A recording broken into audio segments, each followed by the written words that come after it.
Bismillahirrahmanirrahim. Innal hamdalillah nahmadu wa nasta'inuhu wa nastaghfiruh wa na'udzu billahi min syururi anfusina wa sayyiati a'malina. May yahdihillahu fala mudhillalah wa may yudlilhu fala hadiyalah. Asyhadu an la ilaha illallah wa asyhadu anna Muhammadan abduhu wa rasuluh la nabiyya wa la rasula ba'dah. Rabbi shrah li sadri wa yassir li amri wahlul 'uqdatam min lisani yafqahu qawli, amma ba'd. Uhayyikum tahiyatan islamiyatan, tahiyata ahlil jannah wa tahiyata tuwahidu hadhil ummah. Assalamualaikum warahmatullahi wabarakatuh. Alhamdulillahirabbil alamin. Jamaah rahimakumullah. Para bapak, para ibu yang dirahmati Allah Subhanahu wa taala, pada sore kali ini kita masih diberikan nikmat sehat, diberikan nikmat kesempatan untuk dapat dan masih dapat melaksanakan ketaatan kepada Allah Subhanahu wa taala, yaitu melaksanakan puasa Ramadan, yang mana di puasa Ramadan tersebut banyak sekali keberkahan yang insya Allah dilimpahkan oleh Allah Subhanahu wa taala. Baiklah, pada kesempatan kali ini saya bertindak sebagai moderator yang akan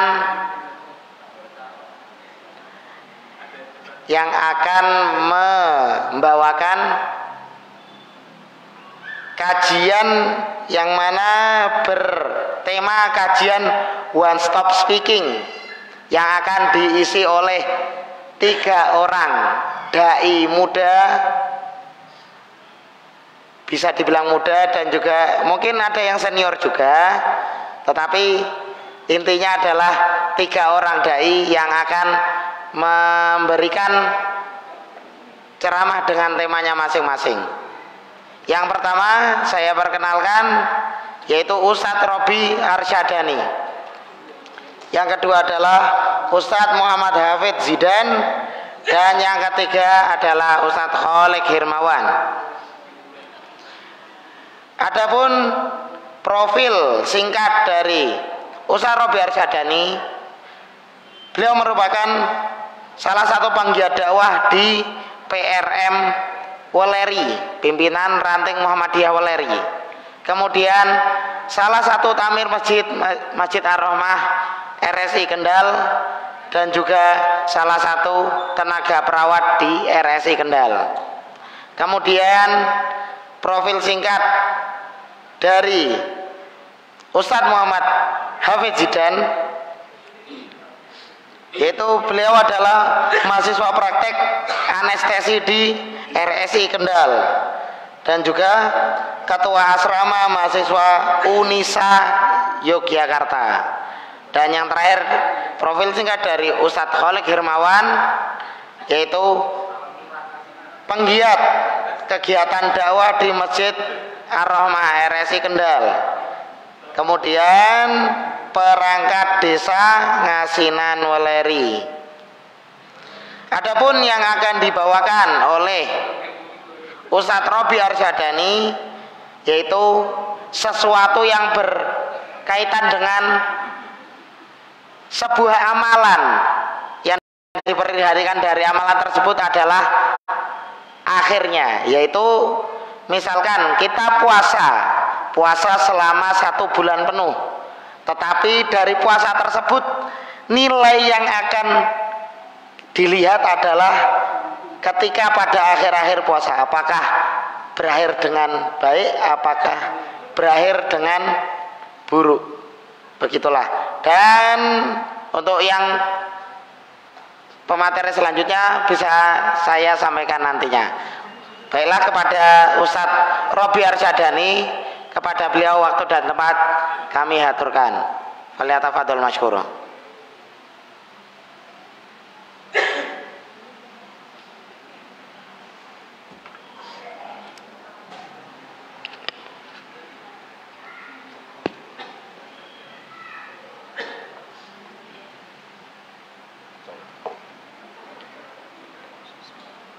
Bismillahirrahmanirrahim.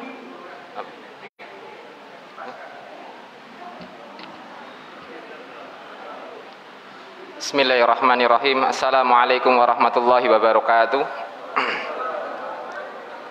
Innal hamdalillah nahmaduhu wa nasta'inu wa nastaghfiruh wa na'udzu billahi min sururi anfusina wa min sayyiati a'malina may yahdihillahu fala mudilla lahu wa may yudlil fala hadiyalah. Asyhadu an la ilaha illallah wahdahu la syarika lahu wa asyhadu anna Muhammadan abduhu wa rasuluh. Allahumma shalli wa sallim wa barik ala sayyidina Muhammad wa ala alihi wa ashabi ajmain. Kepada Bapak Ibu jamaah taklim menjelang berbuka yang dirahmati Allah, mari mengawali kajian sore ini tidak lupa mengucapkan syukur alhamdulillah atas segala nikmat Allah Subhanahu wa taala, atas segala nikmat sempat sehat sehingga kita diberikan kesempatan untuk bisa hadir pada sore hari ini. Yang kedua, semoga salat dan salam tercurah pada Rasulullah SAW, Nabi kita yang terakhir, atas segala perjuangan beliau sehingga kita bisa menikmati indahnya Islam hingga detik ini. Kepada Bapak Ibu jamaah rahmatullah, di sini saya akan mengisi kultum awal dari 3 narasumber. Adapun tema yang akan saya bawakan adalah tentang kiat-kiat untuk menyambut 10 malam yang terakhir di bulan Ramadan ini. Bapak Ibu yang kami hormati, yang dimuliakan Allah Subhanahu wa taala, Ramadan sudah berjalan hari yang ke-16 dan nanti sore masuk yang ke-17. Tidak terasa kita akan hampir pada penghujung Ramadan pada tahun ini. Maka perlu ada kiat-kiat atau amalan-amalan yang perlu kita lakukan sehingga pada akhir Ramadan ini kita bisa dikatakan sukses. Karena apa? 10 terakhir Ramadan, di akhir Ramadan merupakan grand final, yang kalau istilahnya pertandingan sepak bola 10 hari awal, 10 hari kedua itu istilahnya penyisian-penyisian, dan 10 terakhir adalah final yang menentukan Ramadan kita itu sukses, husnul khotimah atau su'ul khotimah. Sebagaimana hadis Bukhari, Nabi kita sallallahu alaihi wasallam bersabda, wa innamal a'malu bil khawatim. Sesungguhnya amal ibadah tergantung detik-detik terakhirnya. Hadis riwayat Bukhari nomor 6607. Sebagaimana hadis di atas, maka amal ibadah itu tergantung bagaimana kita menutup kehidupan, atau yang lebih spesifik bagaimana kita menuntaskan di kehidupan kita. Seseorang mungkin semangat ibadah di awal-awal Ramadan, pada hari pertama, kedua, ketiga, sampai hari ini mungkin masih ada semangat, maupun mungkin ada yang sudah mulai loyo, dan mungkin ada yang sudah tersungkur nanti di akhir sudah karena fokus pada Idul Fitri atau lebarannya. Maka pada hari-hari yang dimuliakan para sahabat dan tabi'in dan para ulama dan para wali Allah Subhanahu wa taala, dahulu para ulama atau sahabat itu mengutamakan 30 hari, yaitu 10 di akhir bulan Ramadan, 10 hari awal bulan Dzulhijjah, dan 10 hari awal Muharram, dari Al-Lataif Al-Ma'arif halaman 36. Para sahabat dan tabi'in dan para ulama terdahulu memulaikan 3 fase hari-hari tersebut, karena pada 10 hari terakhir di bulan, termasuk di bulan suci Ramadan ini, maka ada beberapa tips agar kita bisa sukses pada 10 hari terakhir kita, sehingga kita bisa mengikuti jejak langkah para ulama, sahabat, tabi'in terdahulu. Adapun kiat-kiat yang pertama adalah perbanyaklah istighfar. Karena apa, saudaraku yang dirahmati Allah Ta'ala, di hari-hari ini sebelum kita memasuki 10 hari yang terakhir, kita meyakini puasa kita mungkin tidak sempurna. sampai 16 hari mungkin masih banyak kekurangan, baik yang mungkin Al-Qur'annya mungkin belum hatam, mungkin sholat tarawihnya ada yang tidak genap, ada yang dilakukan, ada yang tidak, atau mungkin ada maksiat yang dilakukan sehingga di perjalanan sampai hari ini mungkin masih banyak kekurangan dan dosa. Maka kiat yang pertama adalah perbanyak istighfar. Kenapa demikian? Karena sebelum kita memasuki 10 hari yang terakhir, dosa-dosa yang mungkin berjalan hingga hari ini itu menjadikan kita beban, yang akhirnya kadang kita merasa malas, ogah-ogahan dalam berbuat amal soleh. Kadang sudah merasa sudah hatam, mau hatam lagi sudah hawannya rasa-rasen, mau sholat taraweh sudah rasanya sudah kayak pada umumnya, sehingga perlu salah satu menuju pada akhir Ramadan kita harus lebih banyak istighfar. Sebagaimana Al-Quran surat Asy-Syura ayat ke-40, A'udzubillahi minasyaitonirrajim, wa jazaa'u sayyi'atin sayyi'atu misluha, yang artinya dan hukuman dari keburukan itu adalah keburukan yang semisalnya. Maka apabila kita dalam Ramadan ini mungkin ada khilaf, salah, dosa, sehingga kadang berefek pada mentalitas kita, yang mungkin awal kita Ramadan semangat, dimulai akhir-akhir mungkin agak loyo dan kurang semangat. Karena dengan terlalu banyak maksiat kita, sehingga mungkin salah satunya dengan ghibah atau malas, sehingga ini yang membuat kita akhirnya di akhir-akhir kurang semangat dan fokus hanya pada Lebaran atau Idul Fitri. Kiat yang kedua yaitu bertawakal kepada Allah Subhanahu wa taala. Sebagaimana ayat Al-Qur'an At-Tolak ayat yang ketiga, A'udzubillahi minasyaitonirrajim, wa may yatawakkal 'alallahi fahuwa hasbuh. Barang siapa yang bertawakal pada Allah, maka Allah yang mencukupkannya. Mari menuju ke 10 hari terakhir kita mengharapkan pertolongan dari Allah Subhanahu wa taala, karena kekuatan sandaran hanya Allah taala yang memiliki kita. Kita menginginkan 10 hari terakhir Ramadan ini husnul khatimah dan berharap mendapatkan Lailatul Qadar, maka Allah akan mewujudkan hal itu dengan sebagaimana ayat yang di atas. Kalau kita bertawakal sungguh-sungguh, maka Allah akan mencukupkan, akan mengabulkan apa yang sebagaimana usaha kita. Pada Bapak Ibu yang dirahmati Allah Subhanahu wa taala, di detik-detik terakhir menjelang 10 hari terakhir, hendaknya di setiap sholat kita untuk disisipkan doa kepada Allah Subhanahu wa taala yang diriwayatkan Abu Dawud dan Ahmad, yang biasanya ini dipakai sebagai salah satu doa setelah sholat. Yang doanya yaitu Allahumma a'inni ala dzikrika wa syukrika wa husni ibadatik, yang artinya ya Allah tolonglah aku sehingga aku bisa berzikir kepadamu dan bisa bersyukur kepadamu dan bisa memperbaiki ibadah-ibadahku. Khususnya di 10 hari terakhir, kita ingin ibadah-ibadah kita di 10 hari terakhir ini maksimal, sehingga menutup kekurangan ibadah di 20 hari sebelumnya. Maka mintalah pada Allah agar kita, terutama yang pada di akhir tuh, wa husni ibadatik, untuk memperbaiki ibadah kita, agar harapan kita di akhir Ramadan kita bisa husnul khatimah pada Ramadan ini dan kita bisa meraih Lailatul Qadar.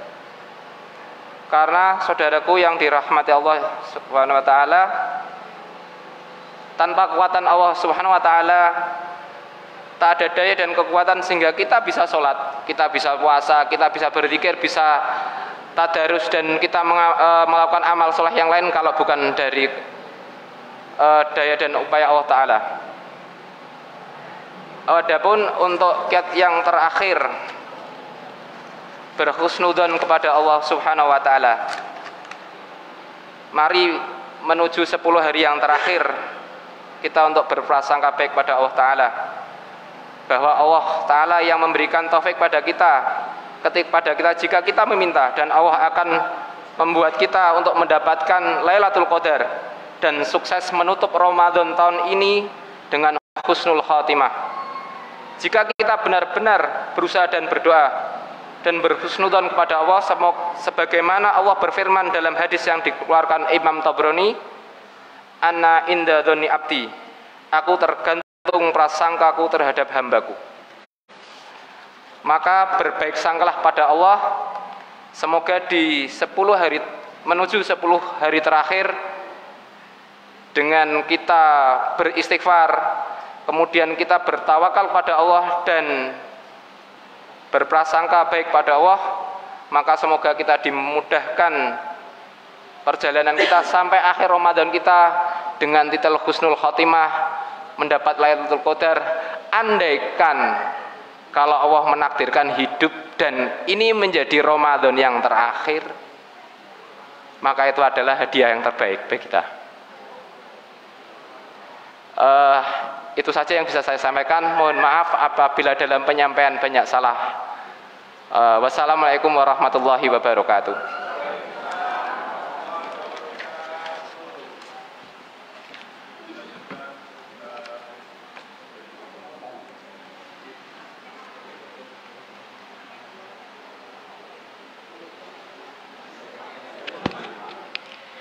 Terima kasih kami sampaikan kepada Ustadz Robi atas penyampaiannya, dan semoga kita di akhir puasa mendapatkan predikat bertakwa. Amin ya rabbal alamin. Oke, selanjutnya kita persilakan kepada Ustadz Muhammad Hafidz Zidan untuk membawakan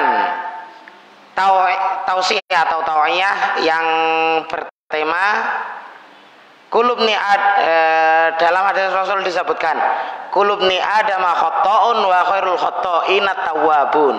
Jadi setiap Bani Adam itu adalah pendosa, tetapi sebaik-baik pendosa adalah yang melakukan tobat. Kepada Ustadz Muhammad Hafidz Zidan, waktu dan tempat kami aturkan. Falyatafadhal masykur.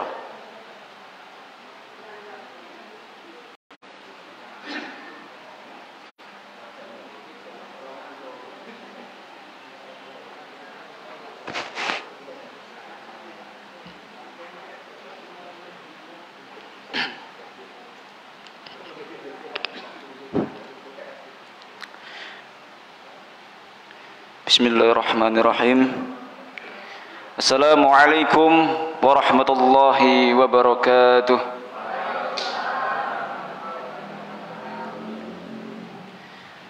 Innal hamdalillah nahmaduhu wa nasta'inuhu wa nastaghfiruh wa na'udzu billahi min shururi anfusina wa sayyiati a'malina. May yahdihillahu fala mudilla lahu wa may yudlil fala هادي له أشهد أن لا إله إلا الله وأشهد أن محمدا عبده ورسوله لا نبي ولا رسول بعده أما بعد. Puji syukur kehadirat Allah Subhanahu wa Ta'ala yang telah memberikan kita banyak nikmat, yang dimana banyak dari kita lupa akan nikmat tersebut.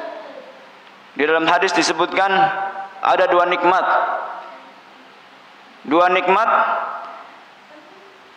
yang mana manusia banyak yang melupakannya, yaitu adalah nikmat sehat dan nikmat sempat. Dalam hadis disebutkan ni'matani mahmunun fihima katsirun minan nas as-sihah wal farah. Ada dua nikmat yang dimana mayoritas manusia tertipu dengan dua nikmat tersebut, yaitu nikmat apa? Yang tadi saya sebutkan, yaitu nikmat sehat dan nikmat sempat. Karena apa? Ketika kita sehat, belum tentu kita menyadari bahwa nikmat sehat itu sangatlah berharga bagi kita. Banyak dari kita mengingat nikmat sehat itu penting ketika kita sakit. Ketika kita sakit, barulah kita mengetahui bahwa nikmat sehat itu sangatlah penting bagi kita. Salawat serta salam tak lupa kita haturkan kepada baginda kita Nabiullah Muhammad sallallahu alaihi wasallam yang telah menyampaikan risalahnya, yang telah berjuang demi agama Islam sehingga agama Islam tersebar ke seluruh penjuru dunia, sehingga kita dapat menikmati indahnya agama Islam hingga detik ini. Qala Allah Ta'ala fil Qur'anil Karim, a'udzu billahi minasy syaithanir rajim. Ya ayyuhalladzina amanu kutiba 'alaikumus syiyamu kama kutiba 'alal ladzina min qablikum la'allakum tattaqun. Wahai orang-orang yang beriman, diwajibkan kepada kalian untuk berpuasa sebagaimana yang telah dilakukan oleh orang-orang yang terdahulu. Agar apa? Supaya kita menjadi orang-orang yang bertakwa. Pada sore hari ini saya akan membawakan sedikit nasihat, yaitu tentang pentingnya taubat. Tidak ada kata terlambat untuk melakukan taubat. Nabiullah Muhammad SAW bersabda, "Kullu bani Adam khatta'un wa khairul khatta'ina at-tawwabun." Dalam hadis tersebut dikatakan khatta'un, di mana ketika kita tasrifkan khatta'un adalah orang-orang yang benar-benar menyukai, suka berbuat salah, itulah Bani Adam. Kita sebagai salah satu Bani Adam, di mana kita sering berbuat salah. Disitulah di hadis disebutkan wa khairul khatta'in, dan sebaik-baik pendosa, sebaik-baik orang yang berbuat salah adalah at-tawwabun. Ketika kita bersalah, kita segera untuk bertaubat. Karena apa? Karena sebaik-baik pendosa adalah orang yang segera bertaubat. Setiap manusia adalah namanya, kalau bisa dibilang, tempatnya salah dan lupa. Akan tetapi disinilah kita sebagai umat manusia, umat Islam lebih tepatnya, jangan sekali-kali kita menyesali ataupun terlalu berlarut untuk menyesali kesalahan tersebut. Kenapa? Karena dalam Islam tidak mengajarkan kita untuk berlarut-larut ke dalam kesalahan. Tetapi Islam mengajarkan kita untuk segera bangkit dari kesalahan tersebut.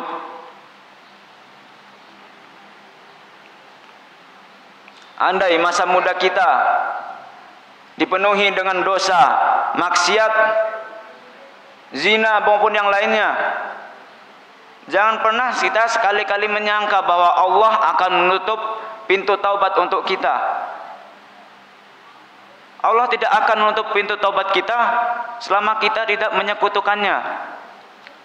Di mana Allah Subhanahu wa taala berfirman, "Innallaha la yaghfiru dzunuba." Innallaha la yaghfiru ayyushraka bihi.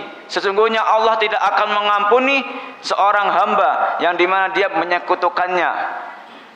Wa yaghfiru ma duna dzalika liman yasha.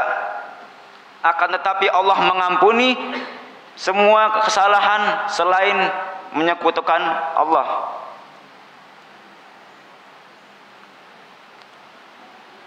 Allah juga berfirman, "Innallaha yaghfiru dzunuba jami'a." Kata Allah, orang yang punya banyak dosa, setinggi gunung maupun dalam lautan, Allah masih tetap memberikan kita kesempatan untuk bertaubat.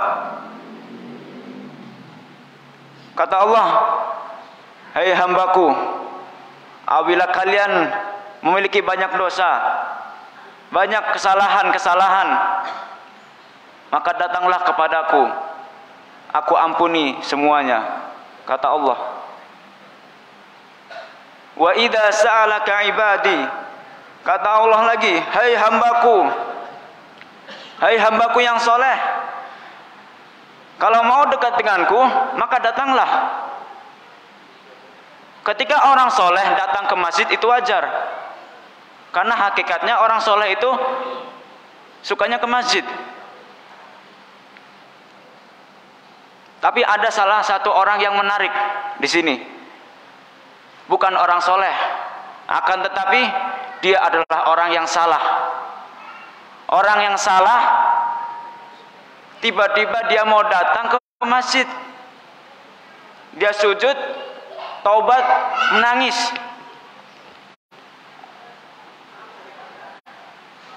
Itulah orang-orang yang menarik. Karena masjid bukan hanya tempatnya orang-orang soleh, tapi masjid adalah tempat-tempatnya orang yang ingin dekat dengan Allah.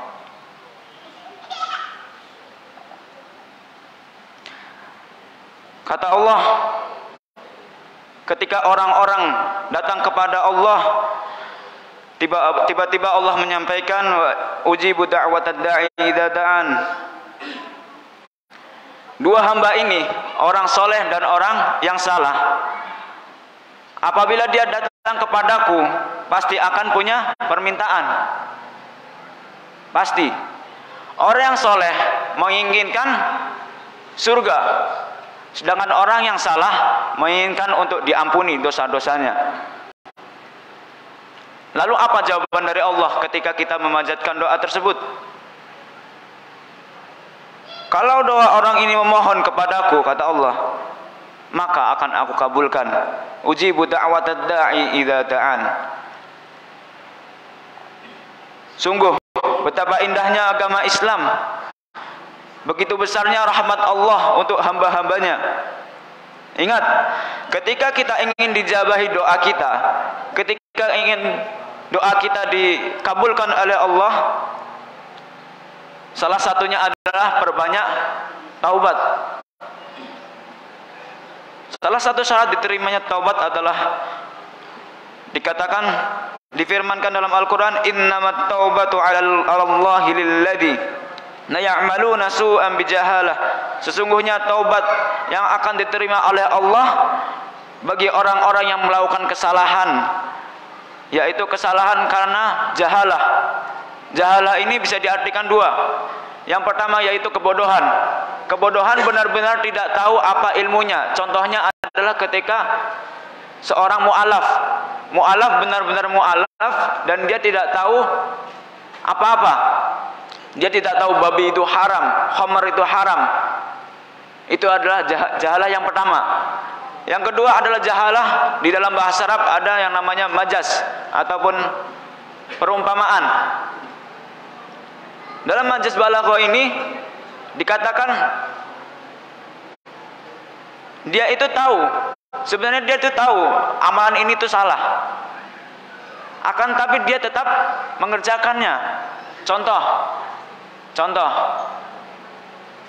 dusta itu salah atau tidak? Salah. Tapi banyak dari kita yang melakukan perbuatan tersebut. Gosip benar atau salah? Salah. Tapi banyak kita yang suka menggosip. Itu jahalah yang kedua. Jadi jahalah yang benar-benar tidak tahu, dan jahalah yang dia itu tahu kalau itu salah, tapi dia tetap melakukannya. Tsumma yatubuna min qarib. Nah, di sini yang perlu digarisbawahi, yaitu kemudian dia lekas untuk bertaubat. Setelah kita melakukan kesalahan tersebut, baik itu kita tahu ataupun tidak tahu, segeralah untuk bertaubat. Tsumma yatubuna min qarib. Di dalam surat Al-Imran disebutkan wasari'u ila maghfirah, bersegeralah kalian menuju ampunan Allah. Yang artinya di sini bersegera, cepat-cepat menuju keampunan Allah. Dalam kata-kata syari'u yang berarti bersegera. Di dalam Al-Quran juga disebutkan lagi kata-kata segera, tetapi beda kalimat, yaitu fas'au ila dzikrillah di dalam surat Al-Jumu'ah. Ya ayyuhalladzina amanu idza tadayantum ya ayyuhalladzina amanu idza nudiya lis-sholati min yaumil jum'ah fas'au ila dzikrillah. Wahai orang-orang yang beriman, apabila kalian mendengar panggilan azan atau panggilan untuk melaksanakan sholat Jumat, maka bersegeralah. Jadi ada dua kalimat. Yang pertama adalah wasari'u ila maghfirah. Wasari'u yang berarti bersegeralah juga.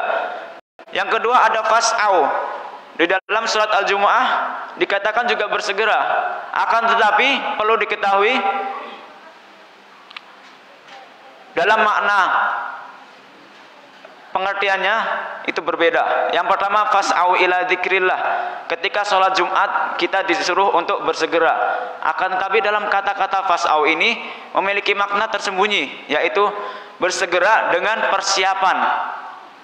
Jadi ketika bapak-bapak maupun mas-mas yang ada di dalam masjid ini ketika ingin melaksanakan sholat Jumat, dianjurkan kepada kita untuk bersiap-siap. Bersiap-siap dulu baru kita berangkat. Bukan ketika jam 11.45 ketika adzan zuhur kita baru berangkat, bukan. Ketika khatib maju ke atas mimbar, bukan seperti itu. Tapi sebelum adzan dikumandangkan, kita harus bersiap-siap terlebih dahulu untuk melaksanakan sholat Jumat. Sedangkan di dalam kata wasari'u ila maghfirah, dan bergegaslah menuju ampunan Allah. Di sini kata-kata saro'a di dalam bahasa Arab digunakan untuk benar-benar cepat. Cepat, nggak usah tanpa pikir, nggak usah pikir panjang. Jadi misalkan kita disuruh menuju ke ampunan Allah, udah nggak usah pikir panjang, langsung kita menuju ke ampunan Allah. Perbedaannya antara syari'u dan fas'au. Nah, disinilah tandanya bahwa kita untuk selalu bersegera ketika kita melakukan kesalahan, maka kita harus bersegera menuju ampunan Allah.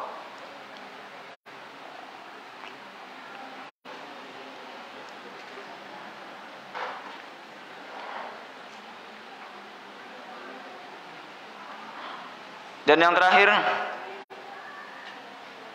mungkin dari kita ada yang bertanya-tanya, ketika kita banyak melakukan dosa, lalu kita di dalam hati kita terbesit, ya Allah, apakah saya masih bisa diampuni? Ya Allah, saya telah melakukan dosa ini berkali-kali, taubat, kok melakukan lagi? Itu bisa diampuni apa enggak? Ya Allah, gitu kan. Apa kata Allah? Qul ya ibadiyalladzina asrafu ala anfusihim. Katakanlah wahai hamba-hambaku yang melampaui batas, la taqnatu min rahmatillah.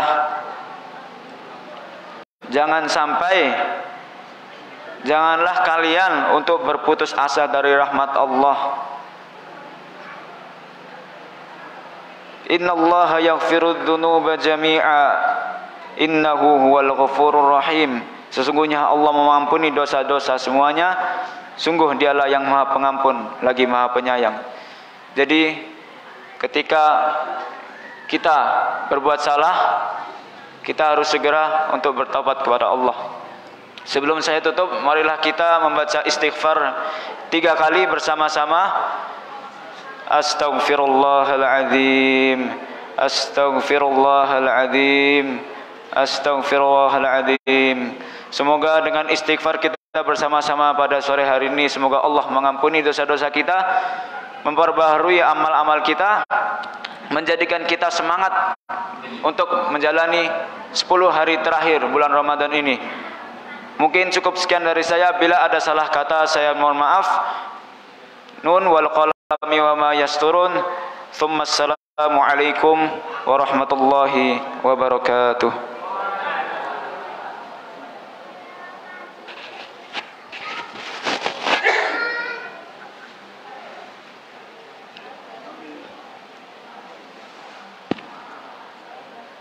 Terima kasih kepada Ustadz Muhammad Hafidz Zidan atas tausiahnya, dan yang terakhir kepada Ustadz Khalid Hermawan yang akan membawakan tau'iyah juga, yaitu tentang sebaik-baik sahabat. Khairul ashabi man yadulluka alal khair.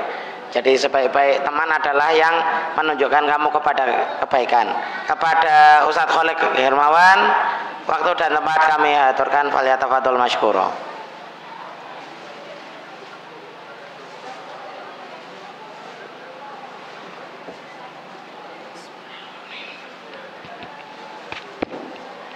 Assalamualaikum warahmatullahi wabarakatuh. Assalamualaikum warahmatullahi wabarakatuh. Assalamualaikum warahmatullahi wabarakatuh. Alhamdulillahirabbil alamin. Masih semangat. Biasanya konsentrasinya sudah terpecah ke kotak yang beredar, je. Ini karena waktunya sedikit, saya tidak perlu prolog lagi, je. Tadi dua pemateri sudah menyampaikan materi yang luar biasa, begitu banyak dalil yang disampaikan. Karena saya tidak pinter dalil, saya tak bercerita saja. Nah, Bapak Ibu mau mendengar cerita saya? Mau mendengar Bapak Ibu? Atau sudah terkonsentrasi ke makanan? Oke. Tak bercerita singkat mawon nggih Bapak Ibu. Jadi semoga apa yang saya sampaikan bisa memberikan motivasi bagi diri kami dan kita semua, sehingga kita lebih bisa mendekatkan diri kepada Al-Quran. Ada sebuah kisah nyata, Bapak Ibu bisa melihatnya di YouTube. Ini kisah nyata sekitar 10 tahun yang lalu mungkin. Ada seorang anak kecil yang usia sekitar 6 tahun. Dia sangat bersemangat untuk belajar Al-Quran dengan kondisi mata yang buta. Anak kecil tersebut bernama Mu'adz. Karena semangatnya dia belajar Al-Quran, akhirnya oleh ayahnya diantarlah dia kepada seorang guru yang waktu itu jaraknya cukup jauh dari rumahnya, dan keluarga ini adalah keluarga sederhana. Jarak gurunya dengan rumahnya sekitar 40 km. Kemudian inisiatif bapaknya merenovasi, memodifikasi motor bututnya. Setiap kali Mu'adz ini berangkat untuk mengaji, ditempellah satu ayat Al-Quran di motornya itu. Bapaknya membaca dan Mu'adz mendengarkan. Dengan perjuangan yang begitu luar biasa, setelah sekian lama akhirnya Mu'adz kecil ini berhasil menghafalkan 30 juz Al-Quran. Dengan perjuangan harus berangkat menempuh jarak 40 km, hujan panas dilalui, dan bahkan hanya kadang sehari hanya diajari oleh gurunya itu satu ayat, tapi beliau tetap bersemangat. Sehingga kisah ini viral di Timur Tengah dan mengundang wartawan lokal untuk mewawancarainya. Ada satu yang menarik ketika Mu'adz kecil ini diwawancari oleh sang wartawan tersebut. Setelah berdiskusi proses beliau sampai bisa hafal Al-Quran, tibalah pada satu pertanyaan yang jawaban dari Mu'adz kecil ini luar biasa. Wahai Mu'adz, engkau telah berhasil menghafalkan 30 juz Al-Quran dengan susah payah. Seandainya Allah Subhanahu wa Ta'ala memberikan izin kepadamu untuk berdoa satu hal, dan hari ini juga dikabulkan, apa yang akan engkau minta? Lihat jawaban seorang anak kecil 6 tahun, matanya buta, penghafal Al-Quran. Dia mengatakan, apakah engkau akan meminta penglihatanmu dikembalikan, wahai Mu'adz? Maka jawabannya adalah, demi Allah, di dalam sholatku, di luar sholatku, aku tidak pernah meminta penglihatanku dikembalikan. Aku memohon kepada Allah Subhanahu wa Ta'ala, dengan kondisi yang aku terima saat ini akan menjadi peringan beban di akhirat nanti. Dan demi Allah, aku mendapatkan Al-Quran dengan mata yang buta, maka aku tidak ingin penglihatanku dikembalikan sampai hari kiamat, karena aku takut ketika penglihatanku nanti dikembalikan, maka aku akan melihat dunia dan melihat berbagai maksiat sehingga Al-Quranku akan hilang. Dan jawaban yang kedua, saudaraku jamaah rahimakumullah, jawaban yang kedua lebih luar biasa. Jawaban yang diberikan oleh Mu'adz adalah, ketika aku diberikan izin oleh Allah untuk berdoa satu hal dan akan dikabulkan oleh Allah, maka aku akan berdoa ketika nanti aku sudah menghadap Allah Subhanahu wa taala, ketika aku nanti berhadapan dengan Allah sendiri, seorang diri dengan tubuh yang bergemetar, aku akan memohon kepada Allah dengan Al-Qur'an yang aku hafal, dengan Al-Qur'an yang aku pelajari, Allah akan meringankan siksaku di akhirat kelak. Subhanallah, seorang anak kecil 6 tahun buta, penghafal Quran, dia masih ingat kehidupan akhiratnya. Coba bandingkan dengan kita jemaah. Sekarang kita muhasabah diri kita. Bagaimana dengan kita? Kita normal, mata bisa melihat, tubuh yang sehat, badan yang kuat, fasilitas yang serba mudah. Sudahkah kita sampai detik ini mendekatkan diri dengan Al-Quran? Sudahkah sampai detik ini kita mentadabburi Al-Quran? Kalau kita masih belum bisa mendekatkan diri dengan Al-Quran, butuh berapa lama lagi kita untuk bisa bersahabat dengan Quran? Butuh berapa Ramadan lagi kita untuk bisa bersahabat dengan Quran? Butuh berapa tahun lagi kita untuk bisa bersahabat dengan Al-Quran? Untuk itu jemaah, mulai saat ini sudah mendekati 10 malam terakhir, kita gunakan kesempatan yang masih tersisa ini untuk kita mendekat kepada Al-Quran. Minimal membaca Al-Quran, syukur-syukur bisa menghafal, mentadabburi dan juga mengamalkannya. Jamaah sekalian, bukankah semua yang bersamai Al-Quran akan menjadi istimewa? Malaikat Jibril yang membawa wahyu Al-Quran kepada Rasulullah menjadi pemimpin malaikat. Rasulullah penerima wahyu Al-Quran menjadi Rasul terbaik. Bulan Ramadan, bulan diturunnya Al-Quran menjadi bulan terbaik. Malam diturunnya Al-Quran menjadi malam Lailatul Qadar. Dan insya Allah ketika Al-Quran ini sudah turun ke hati manusia, ke hati hamba, insya Allah juga akan menjadi hamba-hamba yang terbaik. Jamaah rahimakumullah, akan saya tutup cerita saya dengan sebuah cerita juga, bahwasanya ada seorang murid yang bertanya kepada gurunya, "Wahai guruku, apakah ketika aku membaca Al-Quran tapi tidak mengerti maknanya, apakah itu ada gunanya untukku?"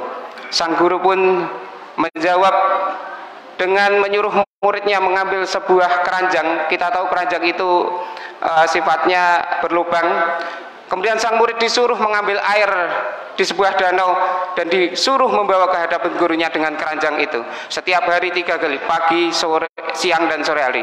Setelah sekian lama, tentulah murid itu tidak pernah bisa membawa air sampai ke depan gurunya. Karena sudah sekian lama berlalu, akhirnya muridnya memberanikan diri untuk bertanya kepada guruku, "Wahai guruku, bukankah ini pekerjaan yang sia-sia? Saya mengambil air dengan keranjang yang bocor. Tidak mungkin saya bisa membawa air ini ke hadapanmu." Sang guru pun menjawab dengan tersenyum, "Tapi lihatlah apa yang terjadi dengan keranjang yang kau bawa, anakku. Coba lihat ke keranjang yang engkau gunakan untuk setiap hari mengambil air sehari 3 kali. Sang murid pun terkejut karena keranjang yang dulunya kotor, usang, karena digunakan mengambil air tiap hari, keranjang itu menjadi begitu bersih dan seperti baru. Dan juga perhatikan anakku, jalan yang engkau lalui tiap hari untuk mengambil air, yang dahulunya tandus, saat ini sudah tumbuh rumput-rumput hijau dan juga bunga-bunga yang bermekaran, karena air yang engkau bawa dari keranjang itu tumpah ke jalan itu. Itulah ketika engkau membaca Al-Quran, meskipun engkau tidak tahu artinya, Al-Quran akan menjadi pembersih dari hatimu yang kotor. Al-Quran juga akan memberikan manfaat bagi masyarakat sekitar, akan memberikan manfaat bagi dirimu, bagi orang lain dan orang-orang di sekitarmu.